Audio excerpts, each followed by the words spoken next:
Looks like Mark's dying there. All on a full moon.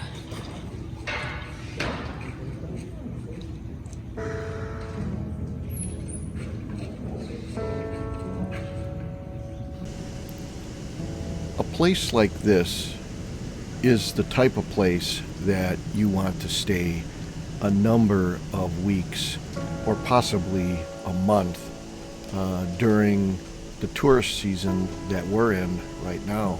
And in fact, that's what we did 2 years ago. But this time, because we're going to California, which is exceedingly difficult to secure reasonably priced places in and around the Castaic, California area that we're going to be, we have reservations that we don't want to let go of, and in fact, we're really happy we have.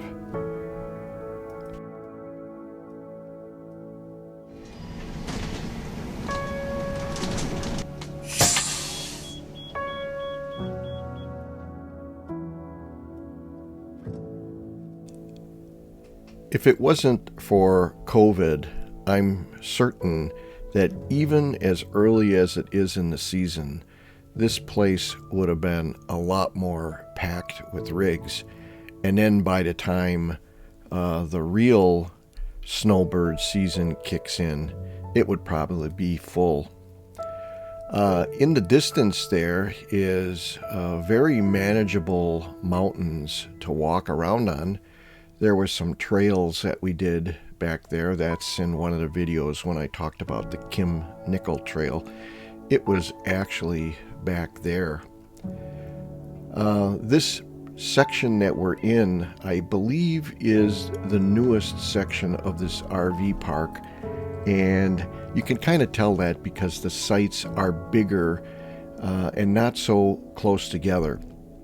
Now you pay for that privilege. The pricing here is a little bit more, but certainly not out of line. This place is really a bargain from what we have experienced in our life. This area right here actually goes through the entire campground, and it's a really well thought out diversion for water to take during a storm. What you're witnessing here is one of the few times Sue has ever taken a wrong turn, and unfortunately she decided to not only take it on camera, but like I always do, I always get lost in the campground when I'm walking around, so I'm real careful. I either take a map when I take off, or I literally just walk the perimeter. I had gotten lost one time for over an hour in the Las Vegas Oasis RV park. That was funny.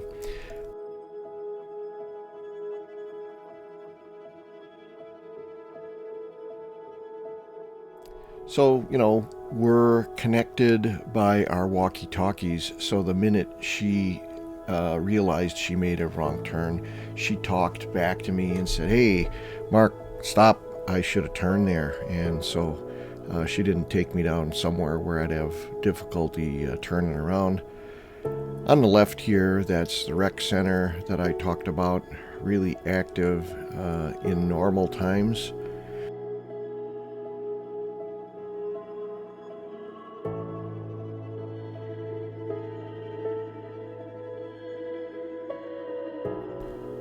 So I have to say that this area that we're in, which is Desert Hot Springs, which is basically right next to North Palm Springs, it has a feel about it that is like really no other place that we've visited.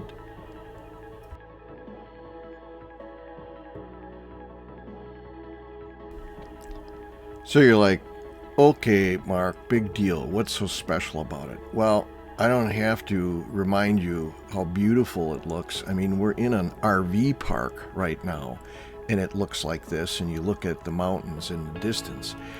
And during the snowbird time, remember we're here in the end of October, but in November, December, January, the median temperatures are certainly way better than most of the U.S. to be in, so that's a plus right there.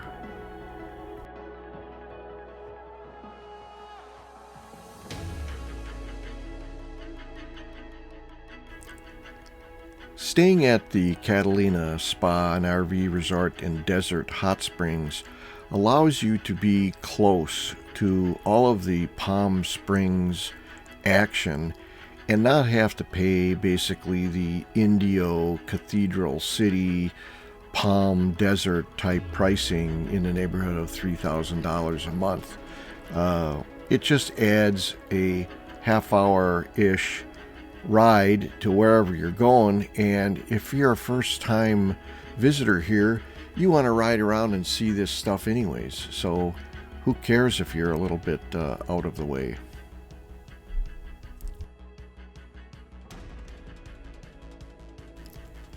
Two years ago, one of the videos that we did about the Modernism Week that they have here in Palm Springs, the reason they have that is it's to showcase all of the beautiful homes that were built by all of the movie stars and movie moguls back in the day.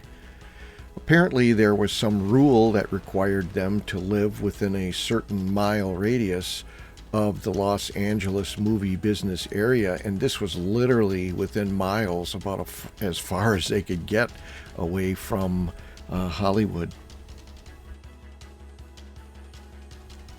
When you stay at a place, one of the things you want to do is you want to scout out ahead of time and plan where you're going to hook your toad up when it finally comes time to leave.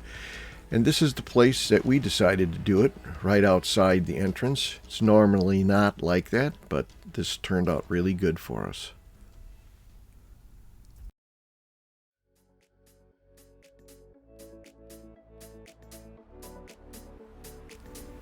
Well, we're finally on our way now for our final destination in our relocation from Milwaukee, Wisconsin to the Castaic, California area, where we're planning on staying probably 3 or 4 months to hunker down during the COVID situation here and to visit Sue's daughter and our new grandson.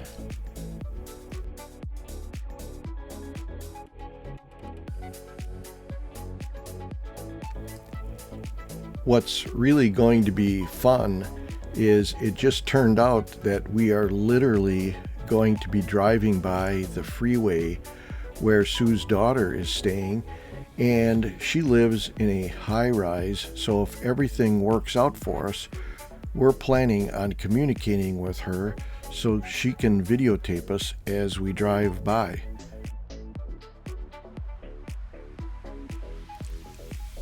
So like it turns out many times, you think you're ready to go, okay, we can finally put the pedal to the metal and get going. But we kind of noticed that the windshield was dirty where the camera was for the dash cam.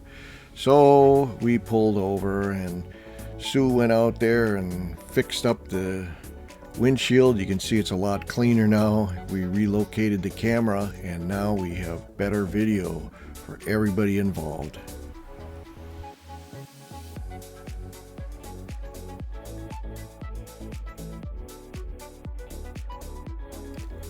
The neighborhoods that you see on the left hand and right hand here are actually mostly normal homes that are in this area, although there are some park models that sneak in here and there, and then they do have some pads for RV people, but for the most part the RV park proper was the Catalina Spa RV Resort that was right at the end of this road where we stayed.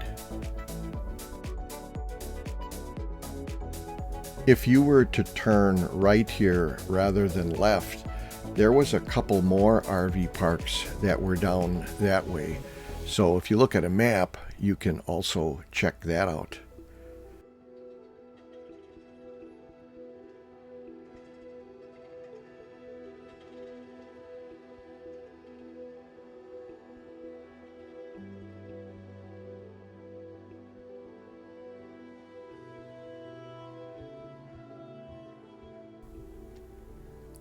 You can see by the scenery why I had remarked back in the beginning of this video how beautiful this area is.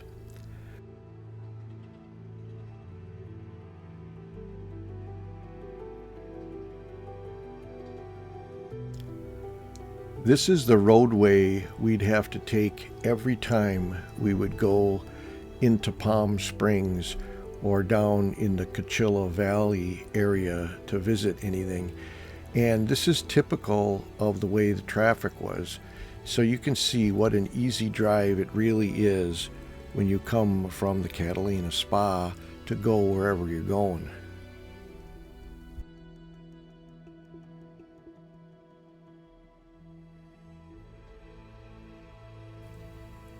When we were here 2 years ago, there was a tremendous rainstorm that they had, and you look out the window here and everything looks so dry and dusty, and you wouldn't think there'd be a problem.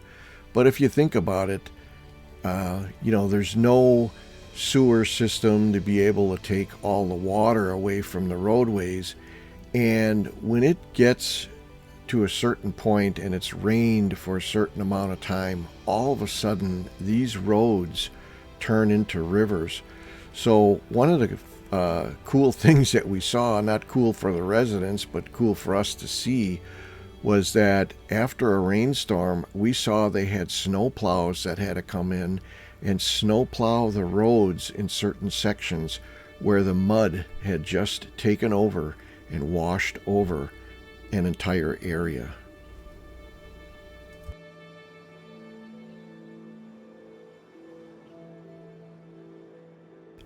If we had a smaller rig, this left-hand turn that we're going to be taking up here, I can tell you for certain we would have made the left turn and parked on the right-hand side of the road, because this windmill market and deli, which you really can't see, we just blew by it now, had the best date shakes we've ever had.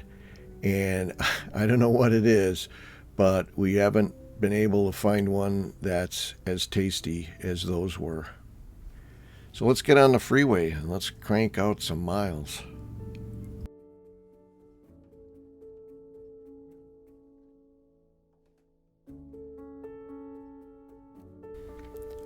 Well, here's a good shot of the majesty and magic of these wind turbines. And although it's relatively early in the day here, it's not that windy, and you can see that some of them are flailing around. They may or may not be making power. They could just be turning. But it's really a beautiful sight to see. We've gotten relatively close to them, and we don't hear a lot of racket or noise. I can imagine if the thing is, 300 feet from your farmhouse, you probably don't like it. But, some simple-minded tourists like me and Sue, we really think they're beautiful.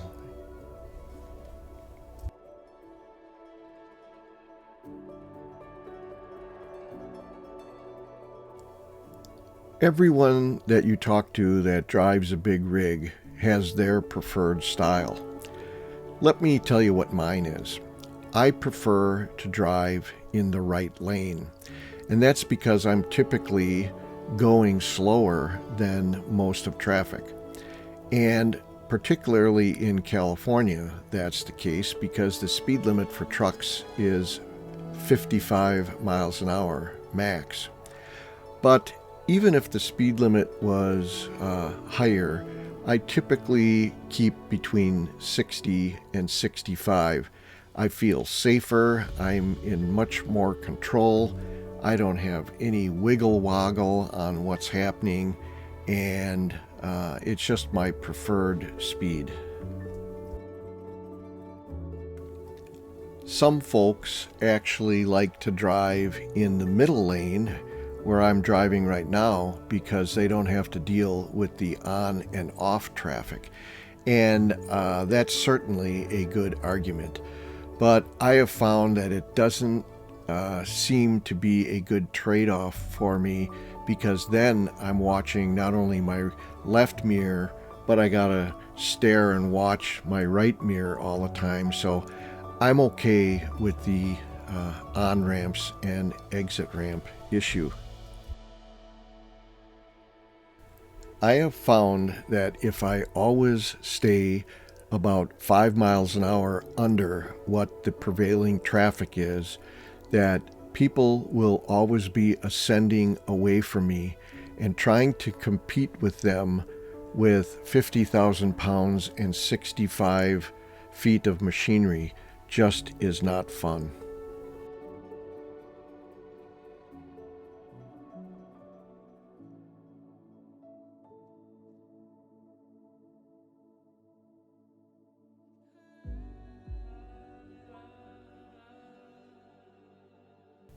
That Los Angeles sign that you just saw there was when my anxiety level started to, unrealistically now I know, raise, because I had this vision that there was just going to be a giant pile of roadways and ramps and cars going left and right, and who knows, it's Los Angeles, maybe they'd be even going up and down.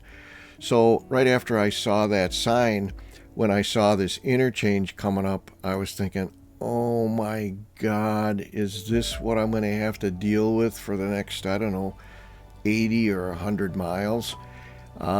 It turned out that it wasn't that bad, but I can tell you that the experience when I was driving through here, realizing that I was away from the city quite a bit yet, and I was hitting interchanges like that, the pucker factor once again was starting to kick in.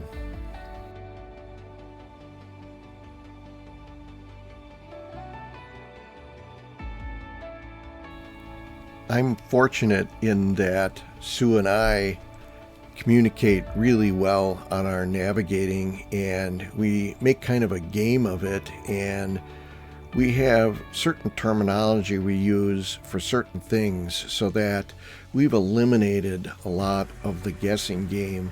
I mean, something as simple as when we come up to a roadway where we have a fork in the road and we can take the left-hand turn or the right-hand turn, you know, we copy a lot of what Garmin says so that we verbalize in Garmin talk, and it really works out well for us. All right, I got a sign. I got 3 lanes ready. I'm good. 210 west. I'm gonna stay straight, and then I'm going left at the fork. That's my girl. Left at the fork. Roger that. We both know what we're doing now. What we got coming up here is a phone call from Sue's daughter, who's positioned on the roof of her high-rise apartment, and she's going to shoot Miles, actually, as we drive by. Let's take a listen.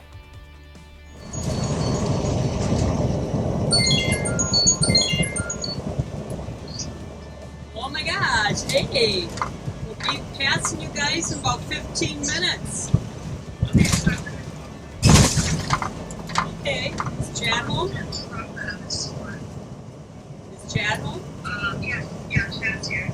But what I want you to do is, when you pass, you're by west, right? Yeah, we're heading westward. When you pass Sierra Madre, Yeah. it's an exit. Just call me. That's like 3 exits before my building, and I'm going to start recording. Okay, can Just I, make sure you catch you guys. okay, so can I text you? You can, but there might be a delay. Okay. All right, sounds good. Sierra Madre exit, right? Yeah, Sierra Madre or Hill, it's several exits before my All right. Tell her to take it Sierra the long Madre way. and then Hill, but then I'll at least start recording just so I don't miss. Yeah. Yeah, we're big, we're black, we're pulling that tan minivan. So Tell her we're to take kind it of the rare. long way. Make sure you take it the long way too, not up and down. Okay? I will. All right. I mean, you might not be able to see me. What? You'll really be able to see me. Look for me. I know, that's what I thought. I'll have my camera ready. LinkedIn is a If I wasn't so cheap, I could buy a drone and have pictures like this of Miles all the time. But this is the best I can do, so this is going to have to suffice for the next couple of years. I'm on the left.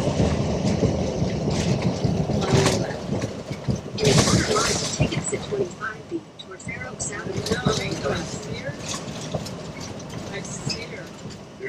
I do. There she is.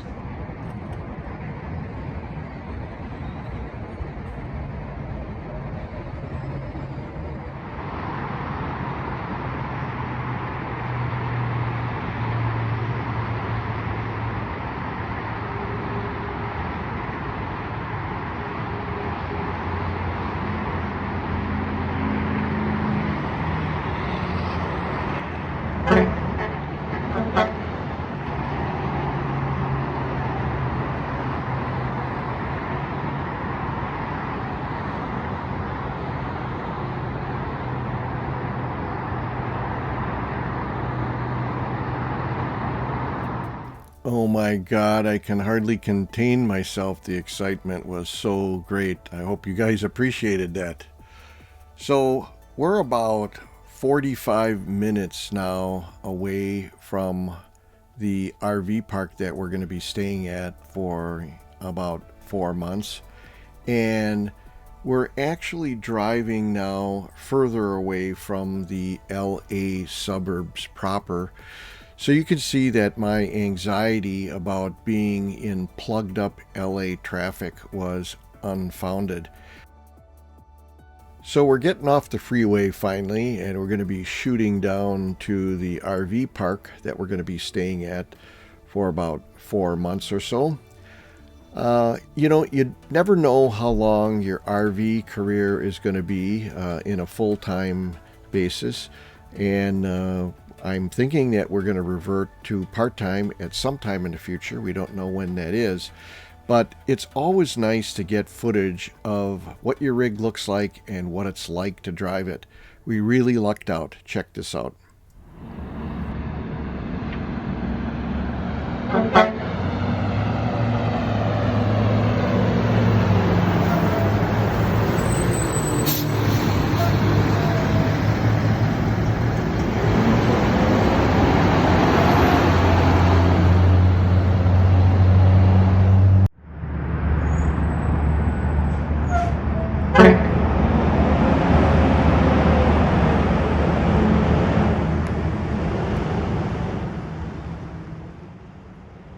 Now the process begins when you turn into a place. Oh, where do I park this thing? Where do I check in? I wonder where I'm going to be. Am I going to be in the back? Am I going to be in the front? You never know. Here you'll notice that they had plenty of lanes for me to pull over in. We've been in and out of this park a few times now because we actually have to relocate every 28 days because of the vagrancy laws in California. And the park that we bounce back and forth from, the time that you have to leave, the checkout time, doesn't quite coincide properly with this place. So what we do is we pull in and we park to the left of this tree, and there's been times that we've got here and we'll be parked here for an hour and a half while we take a walk, walking around waiting for our spot to get empty. What you'll see here in a second is I'll get out of the rig. I'll be all crinkled up from driving. You look at me, it look like I got a peg leg the way I'm walking here. But got the mask on, got the paperwork, credit cards ready to start on fire when I hand it to them. Cost about, about $1,550 a month to stay here. We're in a transient temporary spot. It would be $1,100 a month if we were fortunate enough to get a long-term spot here, but they're pretty much locked up because you can imagine when you're in California and you're this close to LA, to be able to stay in a place this beautiful for $1,100 a month is the bargain of the century. Sue and I have been at this full-time thing now for almost 4 years, and I can tell you it still is odd, especially when I see a picture of me driving this thing, to know that that's our home. All of our underwear's in there, our toothpaste, everything we own is in that little tube riding around there. So here you can see that we're driving into our spot, K13. We're actually in K3 now, so the vantage point that I have right now, if I was to look through my windshield, I'd be able to see K13. We like the K circle. It's for the transient people that are coming in and out. It's very big rig friendly. You can see how slow I'm going here, and that's because it's when you're going to park your rig for a month, you want to make sure it's in the right spot so that every day you go out there you wish, oh, I wish I was over 1.5 feet, you know. So we think through all of the many things. Where's the door going to open? Where are the pipes? Where's the electric? It's all the standard things that we all get used to doing once you've done this for a while.